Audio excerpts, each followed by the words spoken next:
Merci, Monsieur le Président, chers collègues. Alors, permettez-moi de prendre la parole très brièvement, non pas comme conseillère départementale, mais comme maire de Dijon. D'abord, pour vous exprimer ma solidarité, Monsieur le Président, et vous redire que la ville de Dijon se tient à vos côtés dans cette période. Ensuite, pour apporter mon soutien au personnel du département, au corps enseignant et à l'ensemble des professionnels qui ont été affectés par cet incendie criminel. Et je vous remercie pour leur mobilisation et leur remarquable capacité d'adaptation qui ont permis de trouver des solutions d'urgence pour les élèves. Je remercie également les sapeurs-pompiers du SDIS. J'ai eu l'occasion de le faire samedi à vos côtés, mais je voulais le dire dans cette instance dont l'intervention a évité que les dégâts ne soient plus importants.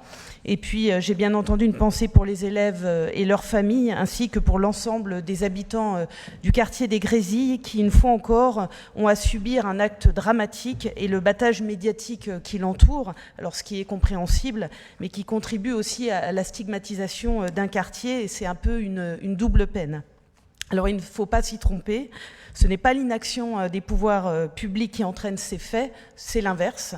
C'est parce que nous agissons collectivement, l'État et les collectivités, dans ce quartier avec détermination pour y installer des services publics, des équipements sportifs et culturels, pour rénover l'espace public, pour développer les transports en commun, rénover et faire vivre les établissements scolaires et enfin lutter avec détermination contre les trafics.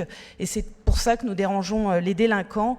Et donc c'est la République tout entière qui est attaquée et vous pouvez compter sur la ville de Dijon pour ne pas reculer. Je vous remercie.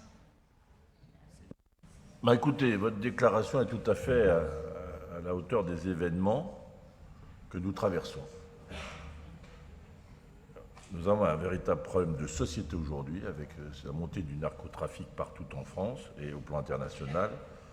Et quand la République est attaquée, il doit y avoir un front républicain qui se manifeste. Voilà, je vous remercie des mots que vous avez eus.